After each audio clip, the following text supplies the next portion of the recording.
Alright, here's the Mazda 5, and in order to change the brake light bulb, first we need to open up the lift gate over there. Before we get started, let me just give a quick shout out to Max Automotive for letting us use the car today. Check out the link in description for all the inventory. Right there, they are a used car dealer here in Toronto, Canada. Now let's go ahead and get started. You will need a flathead screwdriver for this job, a long flathead screwdriver, right? The longer it is, the better it is. Also, you will need a PH2 size Phillips head screwdriver. PH2, see says it right there. That's the light bulb. First off, we need to take those two screws off. Get the screwdriver, get those two screws off. Make sure you push down on the screw before you twist the screwdriver left. That way you don't end up stripping the screw off. It's coming off. Get them both off and keep them somewhere safe. See, the light doesn't just come off because it's held in place by a few clips. We need to get that black trim piece off. That trim piece is connected to the light at 3 points. There's a clip over there, there's a clip over there, and then there's like a white clip that goes into the actual metal of the car itself. You see that white clip over there inside? It's very tight to get the camera in there and enough light to show you exactly. But first what you have to do is just pull the bottom two plastic clips off. Just pull it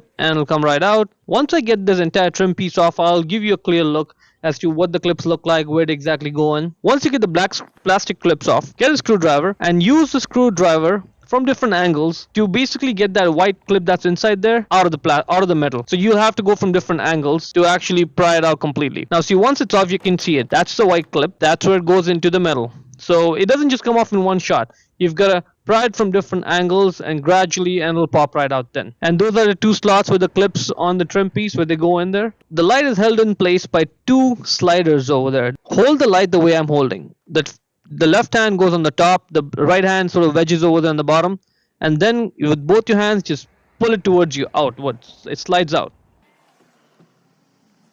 And off it comes. The black one and the white one, those are two tabs, and there are two slots on the light itself, slides into it. So that one over there and the other one's over there. Now that grey bulb holder, that's the one for the brake light bulb. In order to get it out, all you have to do is just twist it left like 1/8 of a turn, just a little bit.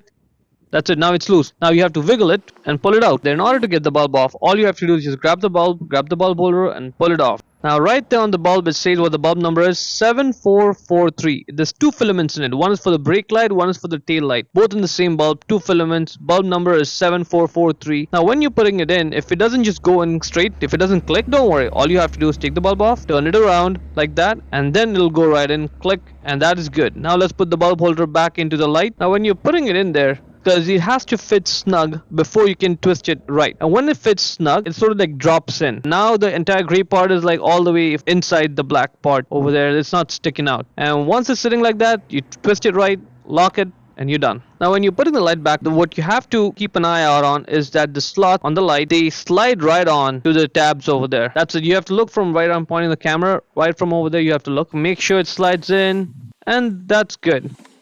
The light is flush with the body, it's not sticking out. Even if I try to move the light, it won't just fall off now because it's held in place by those two tabs there. Put the black trim piece back on. You know that the black trim piece connects at 3 points. One white tab goes into the metal, two black on the trim piece go with the two black slots on the light itself.